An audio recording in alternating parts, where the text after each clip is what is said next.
after No. that's not good. No, we'll get with water and sewer, and Yeah, that, I mean, to your point there, what Jeff said, with that SID, with Glass Lake, they just submitted their preliminary plat stuff. You guys might potentially see it next month. I want to say it's like 241 single-family lots. If I get $5,000 of permit fees per home, which that's low for those houses, but let's just say it's $1.2 million in permit fees. So if it's being built even in our ETJ, I'm still doing the permits for it, so it's a pretty significant chunk of change. Of course, that won't all happen in 1 year, but I hope not. But it's something to consider as well. so if you look at the stuff I handed, I'm gonna go by page number, which is down in the lower left-hand corner, okay? If you pull out pages 22 and 98, I just wanted you to have and show you the provisions in the comp plan. Do you need another one?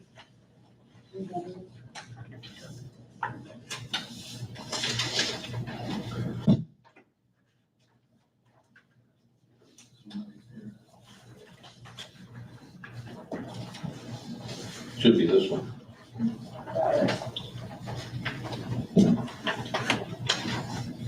Yeah, I mean, primarily go to page 98, and we've highlighted some language there, which is the language in the comp plan that deals with sanitary improvement districts. So if you jump up to the top up there on number 2, it says the city of Valley shall discourage the use of sanitary and improvement districts within the extraterritorial jurisdiction of Valley.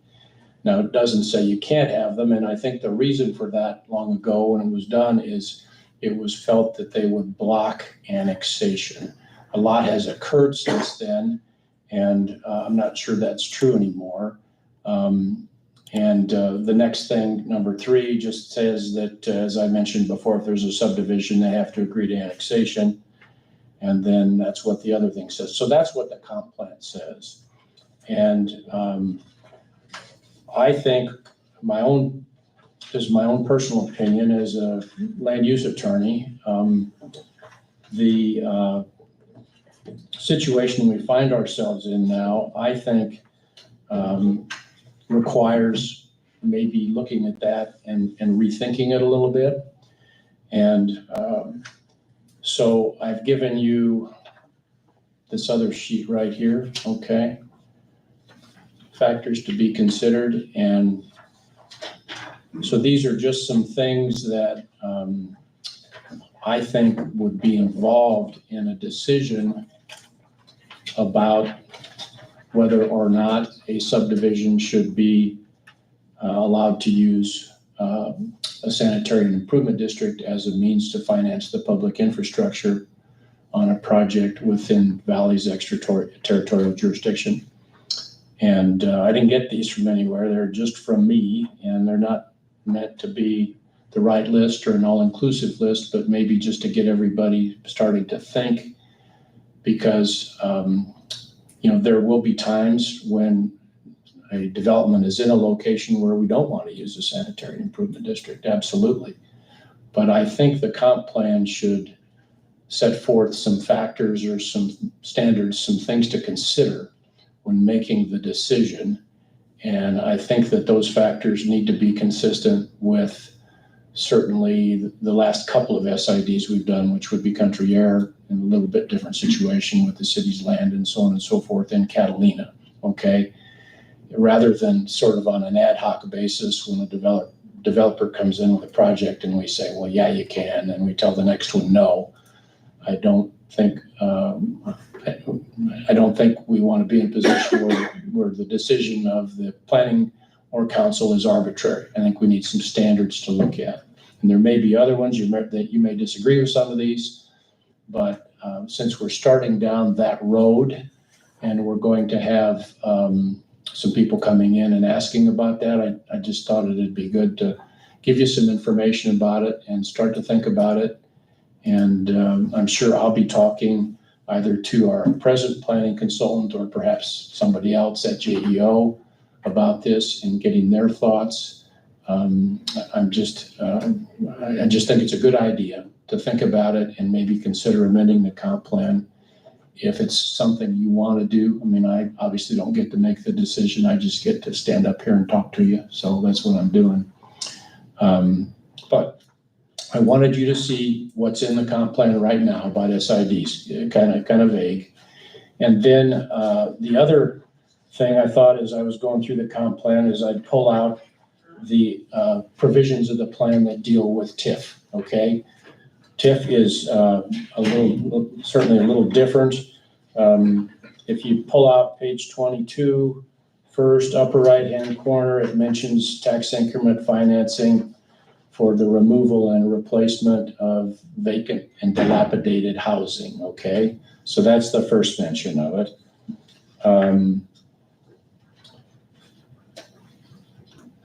Under economic development on page 31, bottom left-hand corner, develop policies on the use of tax increment financing regarding business retention and expansion. Certainly that's a factor we've considered. We considered it with Valley Landing and we considered it with Catalina because of the commercial components to those developments. Page 33, city should look at declaring the downtown area and any area around Richmond Road as blighted and substandard for the purpose of using tax increment financing for redevelopment and development of this area. Hasn't really happened downtown, but again, this is what's in the comp plan. And I think probably the most important provision in the comp plan about TIF is on page 89. You have that in front of you? Yeah. Mm-hmm. I mean, that's sort of just a broad authorization there. The city of Valley, when feasible, may choose to aid a development or redevelopment with specific funding mechanisms such as tax increment financing, special assessments, et cetera. So, TIF is allowable under the comp plan if you think it's a good idea and it's going to further the goals of the city as expressed in the comp plan. You can do TIF. I mean, I don't think there's a restriction on it. The language in the comp plan that I would like to change is about SID is take the word discourage out, give us some factors to consider, and then you guys consider the factors and you make the decision, with input from Greg and my office and Rune and all that sort of stuff. So Right now, what is blighted is Catalina up, all the way up to Casey's, right? Greg can answer that better than I can, I think. Didn't we change that Yeah. some time ago, a long time ago? Murray Caffey, I think it was, we just did a whole thing. There's five different blighted areas right now. One, Valley Shores is basically done, that we just need to take off. Blue Water. Then we do have the one that it was Menards and Essex that wrapped all the way around on Main Street, or not Main Street, on Richmond Road. And then the fourth one would be Catalina that we just did. And then the fifth one is Mallard Landing to the south. So we get a new one, they still have to do a blighted study? That's still required if someone came and, Just depends on if it's already. yeah, it's already blighted though. Right. And Kyle, I was gonna jump up and segue with the TIF conversation too, is with the city, the current city limits were right around 27% blighted. I think you were asking about that number a while ago. I pulled that back up, so we know that would go down because the Valley Landing project would come off of that. So is there a statutory number that we can't go over? 35%. 35%. Because the city is second class, I believe. But we can come down because we need to. Right. You can't go over that, right? So, and probably the next one that'll come in will be Flatwater Estates, which is within the city. So, I mean, it doesn't make any sense to me to make it an SID No. in the middle of the city. Mhm. I mean, No. that's that's the golf course on 120th, right? I mean, there's still an SID. Right. Yeah, It's 50%. it's 50. Right. Yes, sir. Yeah, I've got a thought, and it actually fits in with your number 7 on the draft that you handed out. Because I love the summary of the TIF that Andrea put together. I was wondering, either in conjunction with that or even a separate document, it might be interesting to see when we think those 3 SIDs might reach a point of annexation. Mhm. So I'm I'm the president of our SID at Sure, Timber Shores. sure, yeah. And I think that currently we have a valuation of about 15 million. What's your debt ratio, do you know? I don't know off the top of my head, it's still too high. Yeah. We're thinking maybe within 10 years. Mhm. We have 5 lots left to build on. Yeah. So in 10 years, we're probably looking at 20, 25 million Mhm. coming online, and it would be interesting to see that added in. Yeah, it would get To plugged these in, points. And same thing. where you're kind of asking, I'm sure that the other two SIDs also have these long-term projections, because Blue Stem Capital has it all programmed out, Yeah. at least their It's estimation. a phone call to JP. Yeah, so you can at least put it on here and say, Yeah. oh, boy, we can get another 20 million at about this Good time point. frame. Yeah, good, great point, yeah. Kyle, how old is that SID? I don't know the full history of when it became an SID. I know that it went into bankruptcy and got purchased out. The first home was built around 2008 or 9, Okay. I think, and then it was a really slow start. We built our house in 2016. I thought it was there before that. 2007, I Well- told. That's that, that was close. They started digging it out in early to mid-60s. My fact checker says 2007. That's pretty good. Mine was just a wild guess. One of my questions. We told the valuation, we made those here, it's about 20 million right now. Right now, good. I didn't want to overestimate, but I scratched out 22. The other one I wrote down too, to expand on this, is that you have Flatwater Lake itself, that's right around 80 million valuation as of last year. Yeah, So- great point. Yeah, those would just be great to see on here because, Yeah, and that was private. That was Yeah. not, that was all private. No TIF, no SID. right. So the development in Valley has contributed a great deal to the valuation. Obviously, that's a conclusion you can make from all this. When I was younger and Yes, in the construction work, I remember SIDs used to have a lot of debt and they would go broke all the time. Mhm. And now I don't hear those sort of things. So what has changed? Have the rules changed or? Now, the underwriters have gotten a lot smarter. Better fiscal Lower down. management. Yeah, exactly. The Because it underwriters. used to kind of be the wild, wild west. Well, let me give you an example. So we have a big industrial development over in Sarpy County at I-80 and Highway 370 in our office that I've been involved with since the beginning. We were involved with the auto mall there too, okay? So we're in Papilion's jurisdiction. And we spent 6 months working on mixed use agreements and this and that and the other thing. And my clients had to pay for certain improvements privately, in big numbers, okay, to make the SID numbers work. So they've gotten a lot smarter. And, you know, I was involved, I was a lawyer for one of the bond houses when Newport Landing filed for bankruptcy. And so I remember those times very well. I was involved in them. But no, they've gotten smarter and they analyze the numbers real well. They're sophisticated. They've worked with a lot of developments in the land use community, and you know, they kind of put their thumb on you a little bit, and we can do that too. Okay, I think it'd be kind of fun to be on the other side, you know. So Jeff, who buys SID bonds? I mean, anybody can buy them, right? sure, individuals buy them, you know, entities buy them. Are they mostly entities or? I don't know, it's a question for the underwriter. I mean, you can buy them, I've bought them, you know, I mean, but I'm familiar with the SIDs. If you're not sophisticated and in the SID world, you know, I wouldn't just buy them. You need to have some knowledge about what's going on, you Is know. that 4% fixed for 20 years then?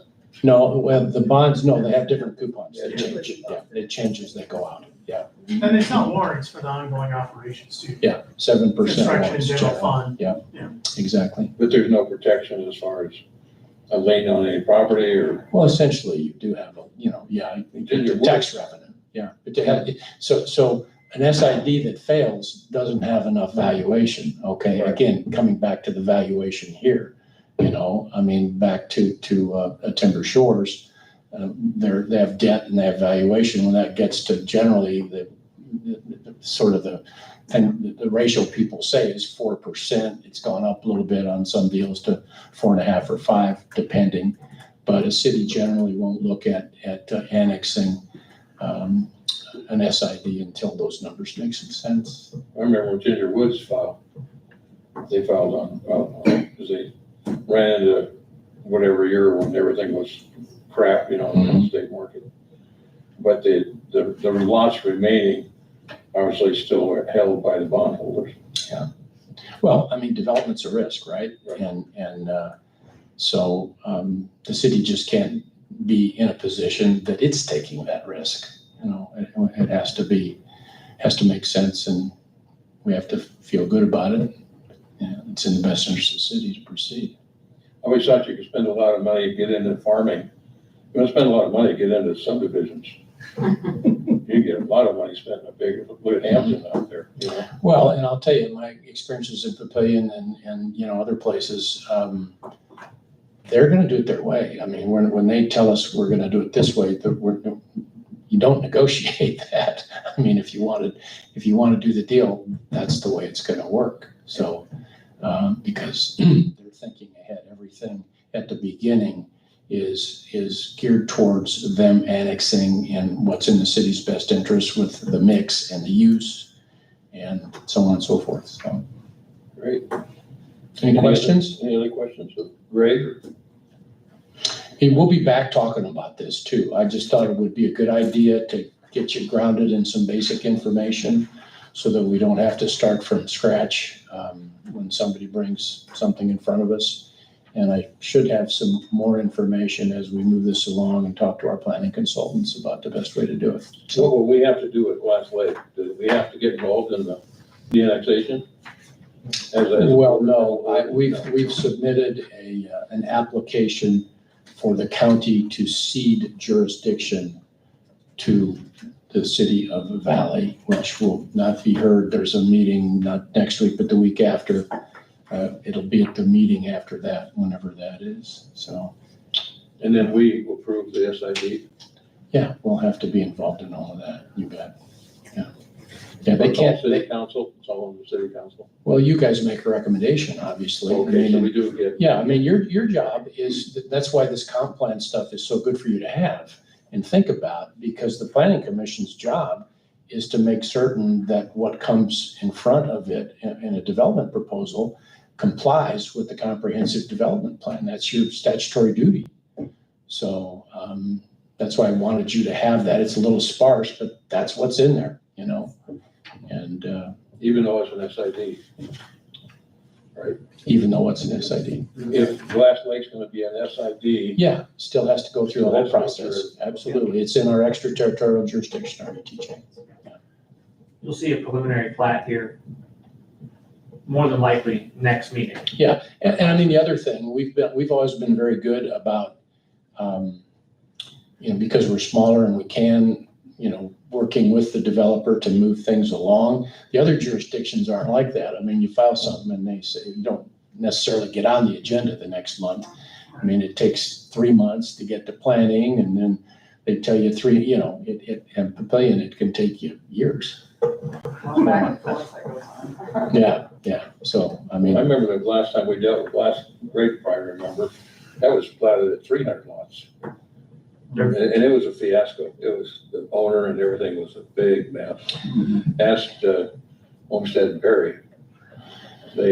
well, they have a very good attorney that does a lot of development, Larry Jobin, and they know what they're doing. I Great don't owner, too. know so, I mean, I think it'll be a first-class operation, and the development team is knowledgeable, they're sophisticated, and so I don't think we'll waste a lot of time, once we figure out what things look like and what we think it should look like, and It's gonna be awful big lake. yeah, That's 500 acres, or almost 500. yeah, I think it's about 116 or 117 acres that needs to be seeded, the amount of the acreage, and I think it's 200 and some, like 270 or something that is in our ETJ. I mean, they're big acreage numbers, yeah. But they're not done mining. No, they're not done. Oh, sure. We sure have a lot of trucks rolling out of there all the time. Oh, yeah. Anyway, I think this is all good information. I think we're in a good spot. So there you go. That Larry Gary Job, and he's appeared before us before. Yeah. And he seems like a professional fellow. He's partners with Brent Beller, who also has appeared in front of us with Catalina and is the attorney for the new Flatwater deal. So, Yeah, he's been great. Yeah.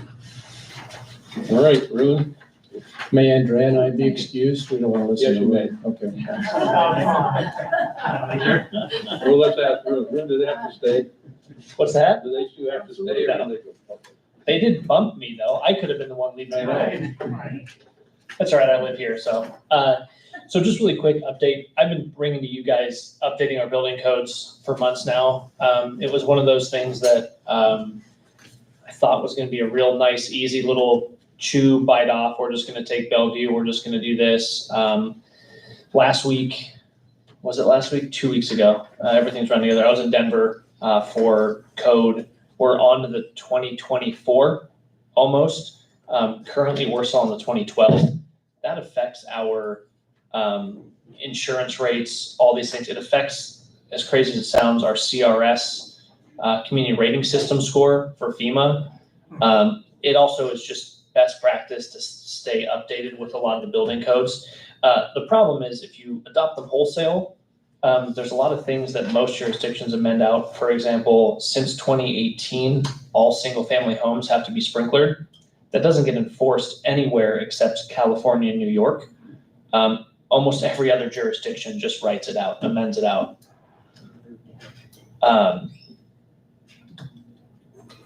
So we have some, I mean, there's a lot of amendments in there that if you just adopt it wholesale, you can run into some problems. So my original plan was to take Bellevue's. Bellevue has a really comprehensive plan. They're close enough to us that it's very similar builders. Mike Christensen is the chief building official over there.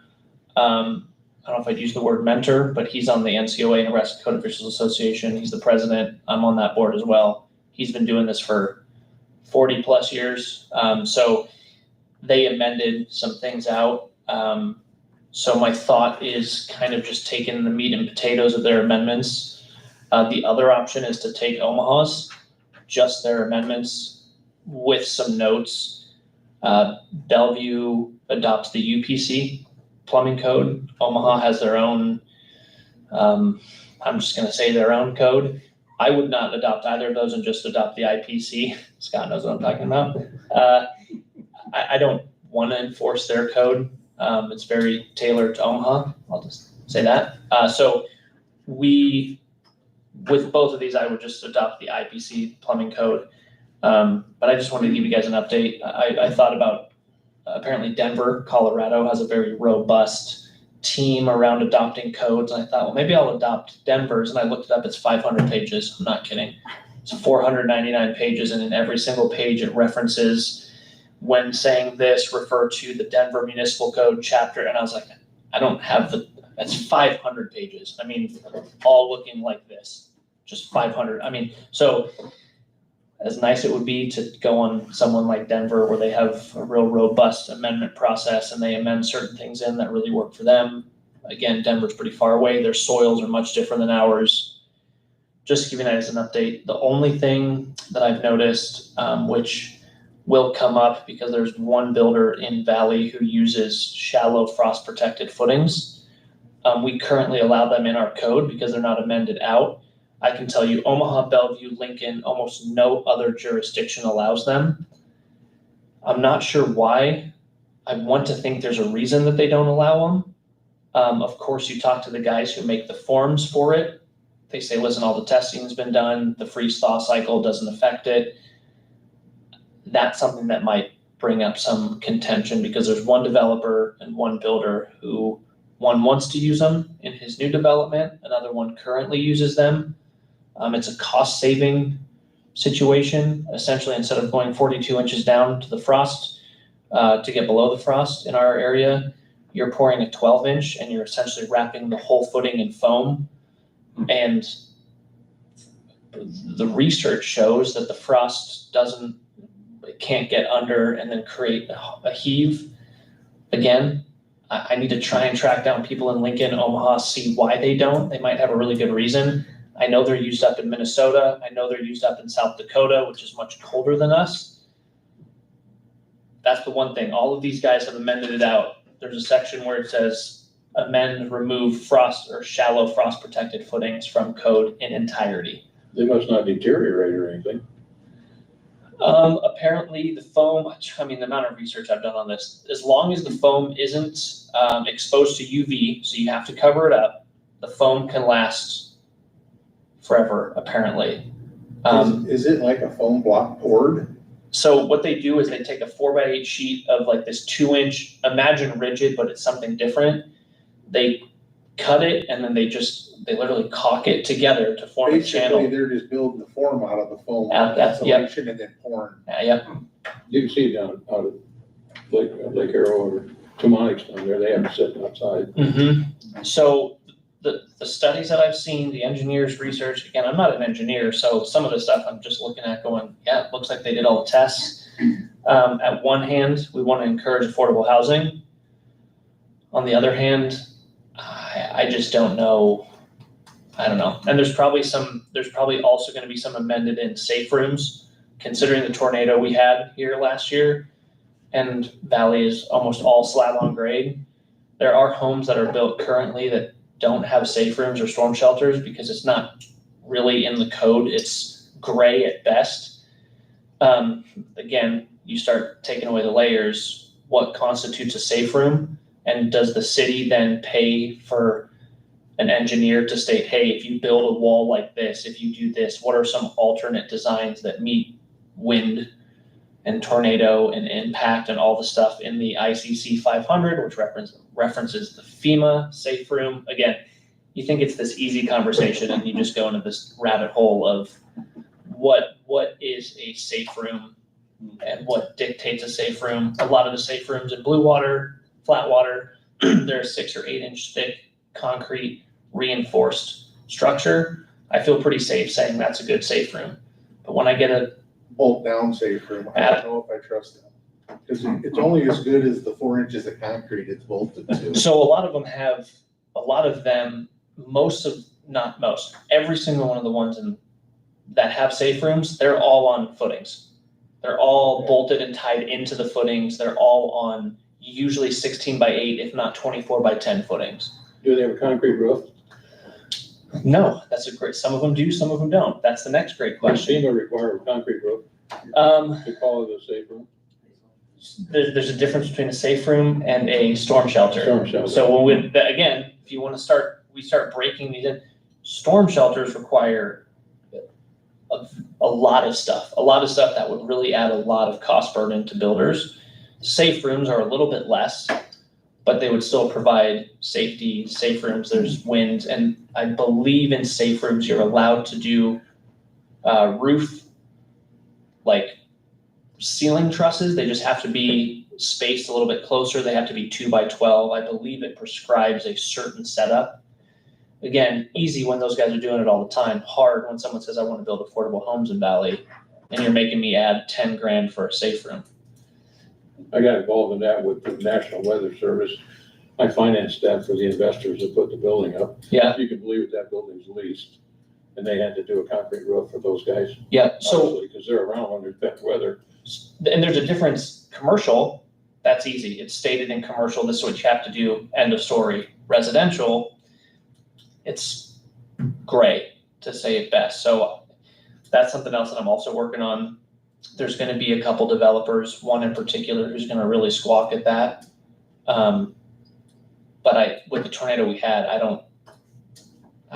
it's either that or forcing subdivisions to create tornado shelters that everyone in the subdivision can use, which, I don't know. Just with the tornado we had, I think a lot of people in Ramblewood survived because they had basements. Yeah. And I think I don't even want to say it, but I just, If you don't have a significant roof on that safe room, you get sucked out. depends. There's a lot of research behind, that's where the trusses come in and how the trusses are installed. Because if the trusses are integral to the concrete system, that have to create almost all of your injuries from tornadoes come from side. Very few come from top or some, it's almost all something going this way. Any of the codes you've seen now, Ruin, is the safe room size dictated by the square footage of the house? Or is that something we would have to look at too? So usually, at least from what I've seen reading through this, with residential is almost always a redheaded stepchild, right? Commercial is easy. Commercial is all dictated by occupancy. That's easy. The fire marshal comes in, you can have 60 people in your whatever, your safe room has to have this number, right? Done. Residential, I believe the way they have it written in there is it just has to be enough to like, they use some vague, has to be enough for the structure, which do you go by bedrooms? Do you go by, I think there might be a minimum, but it might only be like 25 square feet or something. I mean, it's not very big. So that would, and I've tried to look around of other jurisdictions, did they have safe room stuff? And I've kind of just gotten blank stares every time I ask because most of them have basements. So you can remove that question when you put a basement in. You don't need a safe room. It says it in the code. If you have a basement, you're okay. We don't.